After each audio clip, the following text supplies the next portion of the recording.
Les 263 personnels du groupement sont répartis sur 32 unités, sans compter les services de l'état-major du groupement, et implantés sur 26 casernes différentes.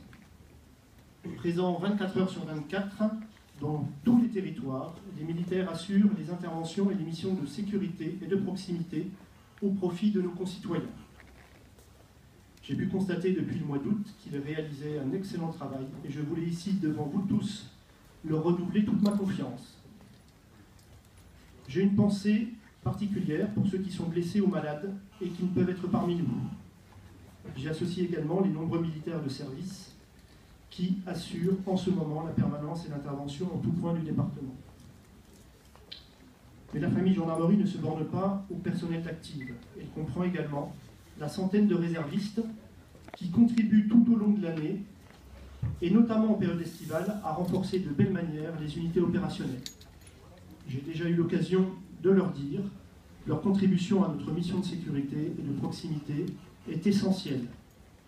Ils participent donc activement à la performance globale du groupement. Je ne pouvais pas non plus ne pas parler des retraités de la gendarmerie, tant ils occupent une place importante. Ministre de l'Intérieur, accompagné du général Favier, directeur général de la gendarmerie nationale, venu inaugurer la brigade de proximité du pont de Montvert, entre autres. Autant de moments forts en engagement auxquels le groupement a répondu avec efficience. Je parlais de l'inauguration de la caserne du pont de Montvert. Je vais continuer donc sur le plan immobilier. Vous savez que le logement des gendarmes, gage de leur disponibilité, fait partie de notre système d'armes. C'est un sujet sensible car de bonnes conditions de logement concourent à améliorer les conditions de travail des militaires et participent aussi à l'attractivité de l'unité. Outre la construction de la caserne du pont de Montvert, les casernes de Saint-Énémy, Saint-Alban-sur-Limagnole et Bar-des-Cévennes ont été rénovées grâce notamment à la DETR. Merci, monsieur le préfet. Il en est de même pour celles de Langogne et de Nasbinal. Sur le plan de la prévention et du partenariat, volet piloté par le commandant second du groupement, un effort important a été fait pour renforcer les partenariats avec notamment le CIDFF, le service enfance-famille et le service autonomie du conseil départemental, l'association des maires de France et son président Jacques Blanc, sans oublier les services de la préfecture et le parquet. Cette synergie est indispensable pour lutter efficacement contre les violences aux personnes. Le Bruel Esplanade a adhéré au dispositif participation citoyenne, portant à 5 le nombre de ces communes qui veulent prendre en compte la lutte contre les atteintes aux biens. En effet, la sécurité est l'affaire de tous. D'autres communes y réfléchissent, et nous espérons bien qu'elles seront nombreuses en 2016 à rejoindre cette petite communauté. Sur le plan judiciaire, les unités peuvent se prévaloir de quelques beaux succès en matière de lutte contre les atteintes aux biens. Ce sont plus de 3 équipes de cambrioleurs qui ont été interpellées, dont une au premier semestre en flagrant délit. Juste un message aux Lozériennes et aux Lozériens: protégez-vous mieux en fermant vos habitations et vos véhicules. La motivation des militaires reste intacte, même au plus profond des territoires lozériens. Et je tiens à les féliciter et à les encourager à continuer. J'appelle donc le chef d'escadron d'Almoro, la brigadière de Crouille et la gendarme Poté.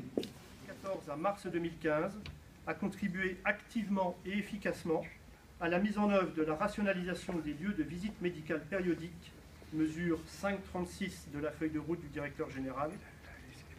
Véritable homme orchestre dans la réalisation de cette réforme, il a fait preuve d'un fort engagement personnel et d'un sens élevé des relations humaines pour fédérer tous les acteurs du projet, a démontré en la circonstance de belles qualités qui font honneur. De janvier à septembre 2015, par sa pugnacité et son implication dans une enquête judiciaire, a recueilli les éléments déterminants permettant d'identifier et de mettre en cause 2 individus ayant commis une quinzaine de vols ou tentatives de vol sur la commune.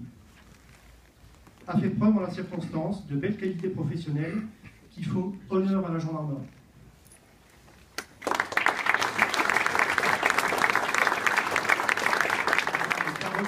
Pour le motif suivant: gendarme maître de chien affecté au peloton de surveillance et d'intervention de Mende, qui le jeudi 29 octobre 2015 en position de quartier libre, a participé à la recherche d'une personne âgée disparue sur la commune du Malzieu-Ville, dans des conditions météorologiques difficiles.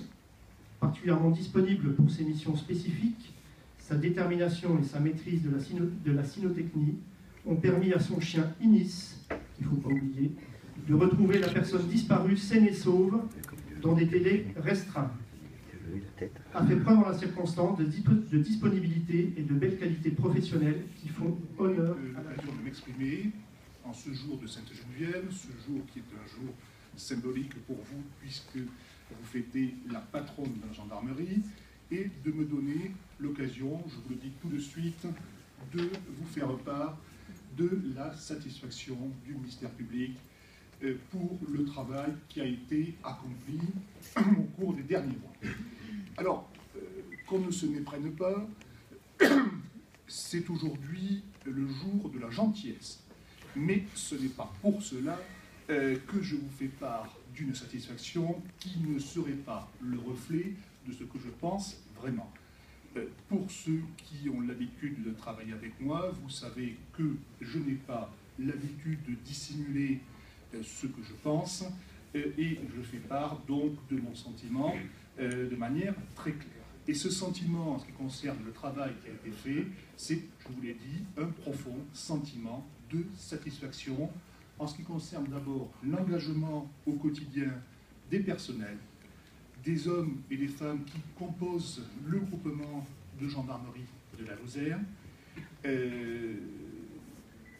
avec comme conséquence pour moi la qualité, sauf de rares exceptions près, qu'il m'appartient de relever et que je continuerai à relever, et je vous dirai dans un instant pourquoi.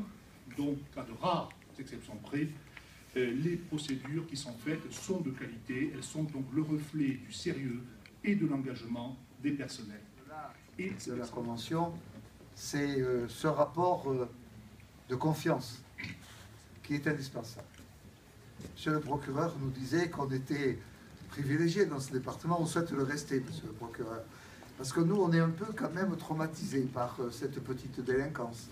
Certains même nous reprocheraient d'avoir amené l'autoroute qui amène de la délinquance.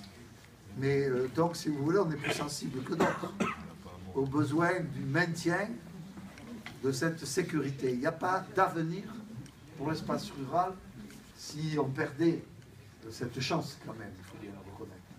Alors, moi, je tenais à vous remercier, à exprimer quand même parfois quelques inquiétudes.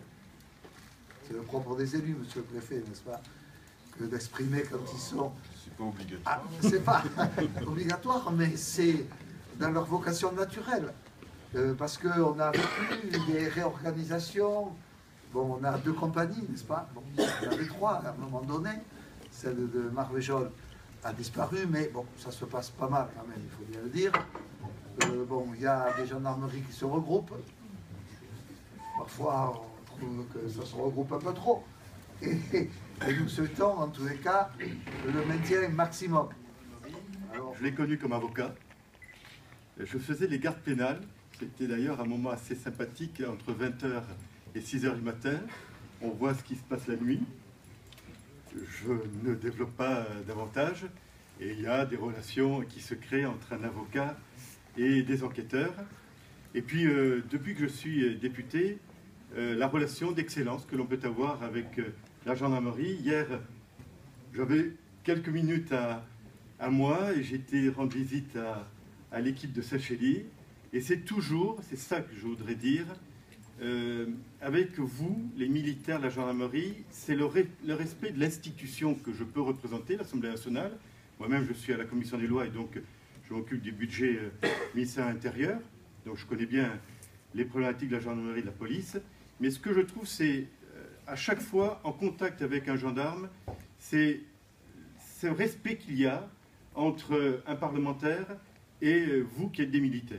Alors je le dis dans la diversité de vos fonctions, on a tendance peut-être à focaliser souvent sur la répression routière, mais vous avez une diversité d'actions, et notamment brigade de recherche, enquête, et puis aussi un travail, et je le dis parce que je le vis depuis maintenant une quinzaine d'années, entre un maire et un chef de gendarmerie, on arrive à régler beaucoup de choses dans la confidentialité. Et c'est peut-être un trait de votre fonction, cette confidentialité. On peut dire ce que l'on pense. Conformément à la tradition dont s'honore votre institution, vieille de plusieurs siècles, la Gendarmerie nationale célèbre aujourd'hui donc en Lozère la fête de sa sainte patronne. Je suis également heureux de pouvoir me joindre à vous en ce moment de convivialité qui conclut une année de travail intense. Mon colonel, mesdames et messieurs les officiers, les gendarmes, je dis bien intense et tout autant efficace. Le procureur l'a dit, bien évidemment, je me joins à lui pour vous remercier toujours de votre action, d'une très grande efficacité au service de notre pays, mais évidemment au service de la Lozère. Cette célébration signifie pour l'ensemble du personnel de la gendarmerie et leurs familles cohésion, fierté et partage. Elle est également l'occasion de rendre hommage aux gendarmes disparus en service. C'est pourquoi je veux saluer ici la mémoire de tous les militaires de la gendarmerie, parce que votre métier est dangereux, qui ont perdu la vie ou ont été blessés dans l'accomplissement de leur mission, en même temps que je vous témoigne ici à tous et au-delà à tous vos camarades toute mon estime et ma considération pour le métier que vous exercez, je le sais, avec le plus grand dévouement et avec la plus grande